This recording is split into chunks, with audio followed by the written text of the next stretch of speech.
My channel Rudy Konsultan, channel yang membahas tentang informasi perpajakan dan tutorial tentang aplikasi perpajakan. Di video kali ini kita akan bahas yaitu tentang Omnibus Law, di mana Omnibus Law itu sendiri kan sudah disahkan oleh pemerintah dan Undang-Undang Cipta Kerja disahkan. Simak perubahan pada klaster perpajakannya. Jadi di sini kita akan bahas yaitu dari sisi perpajakannya.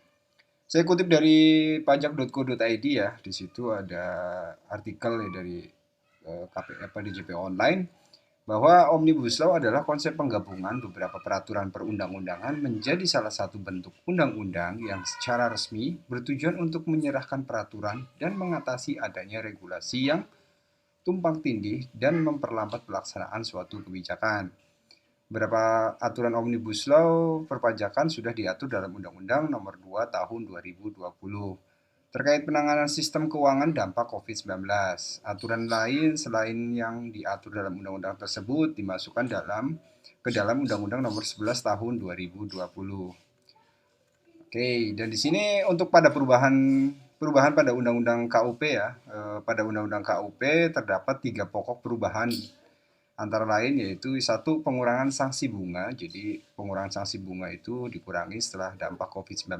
Terus kemudian pengurangan imbalan bunga dan penghapusan beberapa ketentuan yang menimbulkan makna ganda pada Undang-Undang KUP yang sebelumnya. Pengurangan sanksi bunga terdapat pada pasal 8, 9, 13, dan 14 dan Undang-Undang dan 19 ya, pasal 19 Undang-Undang KUP diubah menjadi sebesar pajak kurang bayar dikali dengan tarif bunga per bulan dikali dengan jumlah bulan. Tarif bunga per bulan itu mengacu pada suku bunga acuan yang telah ditentukan oleh Menteri Keuangan pada dihitung pada tanggal dimulainya perhitungan sanksi dibagi 12, lalu ditambah oleh applied faktor ya, berdasarkan tingkat kesalahan yang dilakukan oleh wajib pajak. Oke, dan di sini untuk teman-teman ya, ini perubahan pada KUP ya, poin-poinnya. Terus kemudian kita langsung aja ke poin yang di pasal 19 ayat 1 terkait bunga penagihan, pasal 19 ayat 2 terkait angsuran dan penundaan pembayaran pajak, dan pasal 19 ayat 3 terkait dengan kurang bayar penundaan penyampaian SPT tahunan sebesar 0%. Wah, diadakan sanksi nih 0%. Terus kemudian pasal 8 ayat 2 dan 2A terkait kurang bayar pembetulan SPT pada pasal 9 ayat 2A dan 2B terkait pembayaran penyetoran pajak yang dilakukan setelah tanggal jatuh tempo, dan pasal 14 ayat 3 terkait pajak tidak atau kurang bayar akibat salah satu hitung atau tahun berjalannya uplift faktor sebesar 5%. Oke, terus kemudian di pasal 8 ayat 5 terkait pajak yang kurang bayar yang timbul sebagai akibat dan pengungkapan ketidakbenaran pengisian SPT uplift faktor sebesar 10%. Dan yang poin yang keempat adalah pasal 13 ayat 2 terkait surat ketetapan pajak kurang bayar atau SKPKB, dan pasal 13 ayat 2A terkait pengembalian pajak masukan atau PM ya dari PKP yang berproduksi uplift faktor sebesar 15%. Oke, kita bahas ini perubahan pada Undang-Undang PPN. Nah, ini kita langsung lompat ya. Untuk teman-teman yang ini bisa lihat artikelnya di pajak.go.id. Terus kemudian di perubahan pada Undang-Undang PPN pada klaster ini mendorong kepatuhan wajib pajak dan wajib pajak bayar secara sukarela. Terdapat beberapa perubahan, yaitu semua pajak masukan atas perolehan BKP dan atau JKP sebelum berproduksi dapat dikreditkan sepanjang faktur pajak itu memenuhi ketentuan formal dan material. Jadi ketika teman-teman dapat faktur pajak masukan meskipun misalnya belum dibayarkan, teman-teman bisa mengkreditkannya.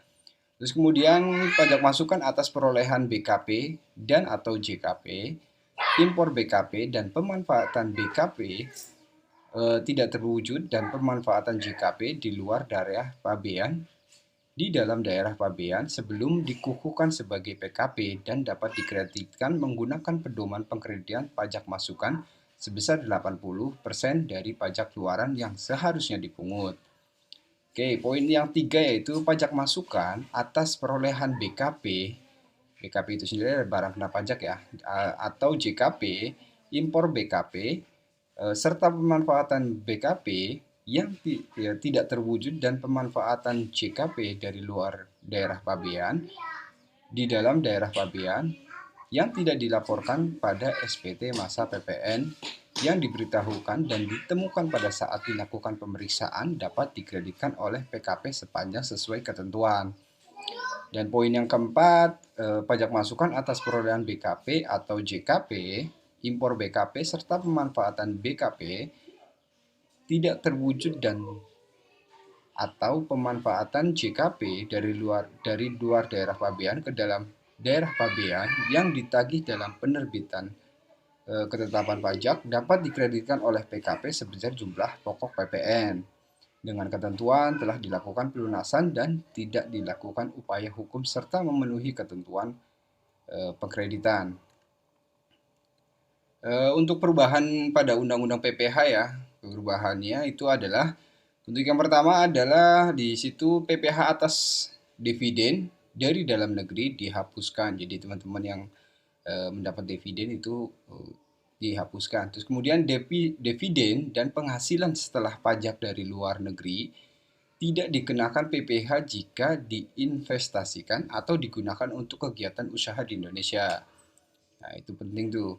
Terus kemudian penghasilan dari luar negeri selain BUT ya, tidak dikenakan PPH bila diinvestasikan di Indonesia. Terus yang poin yang keempat, sebagai bagian laba atau SHU koperasi dan dana haji yang dikelola oleh Badan Pengelola Keuangan Haji atau BPKH merupakan non-objek PPH, jadi itu tidak termasuk PPH.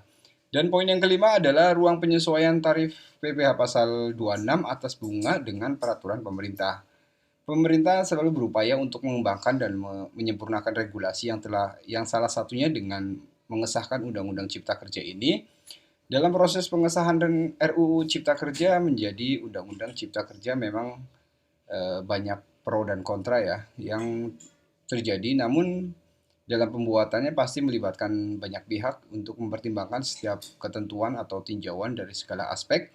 Perlu sinergi yang kuat antara pemerintah dan juga masyarakat agar dapat mengimplementasikan undang-undang ini dengan baik secara sehingga dapat mewujud Indonesia yang maju. Oke, sampai sini dulu ya tentang pembahasan Omnibus Law Cipta Kerja dari segi klaster perpajakannya. Untuk teman-teman yang baru lihat channel ini, jangan lupa klik tombol subscribe. Untuk teman-teman yang sedang mencari konsultan pajak, teman-teman bisa hubungi kontak WhatsApp kami ada di informasi channel kami. Terus kemudian teman-teman yang rasa video ini bermanfaat, jangan lupa share ke teman-teman kalian. Jangan lupa klik jempol ke atas juga. Terima kasih sudah menonton dan sampai jumpa.